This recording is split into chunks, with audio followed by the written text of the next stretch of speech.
Time for the final mission. Let's do this. First off, I start and get rid of those anti-infantry turrets. Those are a pain in the ass when you're trying to speedrun. They almost always shoot you down. So, another thing I did before this mission was I got some achievements for the damage increase. That just takes out a lot of the luck in doing this. I mean, I could do it with normal stuff, but this just makes it so I didn't have to try this level 300 times.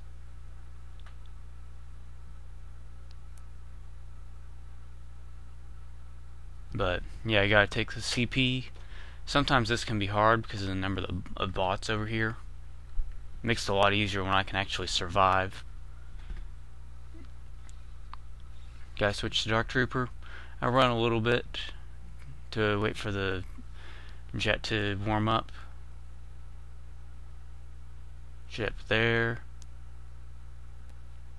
Run a little bit.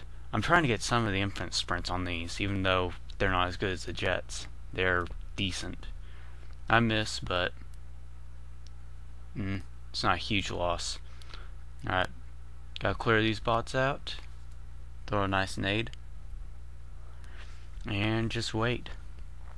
No bots come up here, so I'm good. What I'm going to do right after the CP is taken, I throw a nade into the wall and suicide. That way I can spawn next to the AT-AT and then I can kill the shield generator. Unfortunately, it's a little bit further back than I'd like, which means it's harder to aim. Some of my shots you can see go into the little hill, but I figure it out after a second or two. But yeah, I still can't even read the health on the target, but there it is. I'm about halfway done.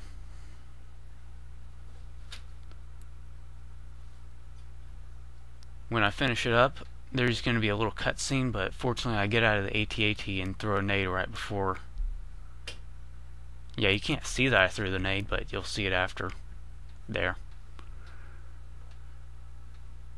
Alright, gotta spawn up the shield generator. This is a fail right here.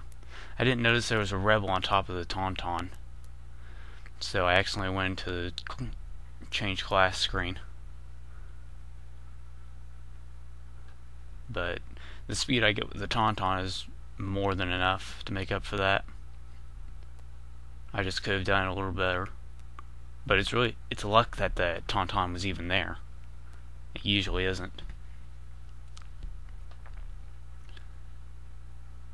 The CP is pretty easy to clear out.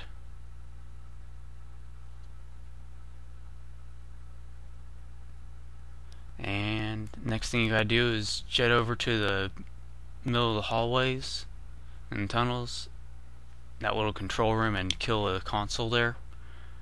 I played a little careful because I've screwed it up on other runs. I actually wait for the nade to explode before changing to Vader. Now you gotta go take another CP, and I get the infinite runs perfect. I mess up a little bit later in the CP. One of the bots gets into the zone and blocks the cap. I really could have done without that, but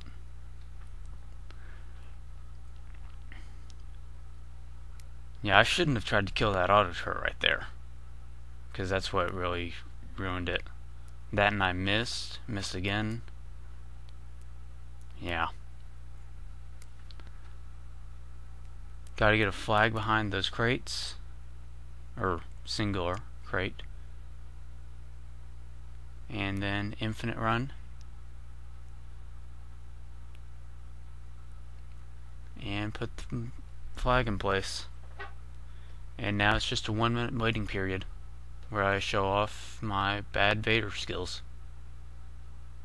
Well, I guess if they're bad, that means there's no really skill involved. So this part's really easy, and it's not even a challenge to defend the bomb. which has a health limit, but it's so high, it's ridiculous. I mean, you can defend this even if you're not Vader. I mean, I restarted every single time I lost Vader or lost Vader earlier in the run, because that's a lost time there. But I died a couple times in this area defending the bomb as Vader. It still didn't matter. And timer's just about up, which is good because of that. But I completed the mission and set a record. And thanks for watching my videos.